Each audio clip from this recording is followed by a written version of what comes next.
দেশের বিস্তৃত সমুদ্র সীমা উপকূলীয় এলাকা ও বন্দরের নিরাপত্তা নিশ্চিতে কোস্ট গার্ড এবং নৌ পরিবহন অধিদপ্তরের মধ্যে একটি সমঝোতা স্মারক সই হয়েছে।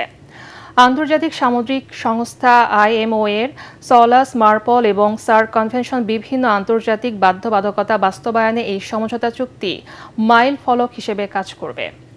এই চুক্তির ফলে উভয় প্রতিষ্ঠান এখন থেকে নিয়মিত তথ্য আদান প্রদান, যৌথ প্রশিক্ষণ কার্যক্রম পরিচালনা এবং যে কোনো জরুরি পরিস্থিতিতে সমন্বিত ও দ্রুত সাড়া প্রদান করতে সক্ষম হবে।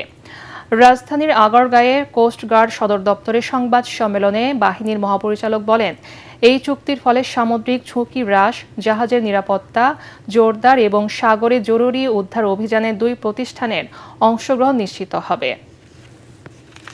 নিরাপত্তা করে একটা মাদকের আইনও আপনার পাশ হতে যাচ্ছে, যেখানে মাদক দ্রব্য নিয়ন্ত্রণ যে অধিদপ্তর আছে তাকে আরো শক্তিশালী করা হচ্ছে, তাকে আরো ক্যাপাবল করা হচ্ছে, ঠিক আছে, যাতে তারা এই ব্যাপারে আরো কার্যকরী ভূমিকা রাখতে পারে।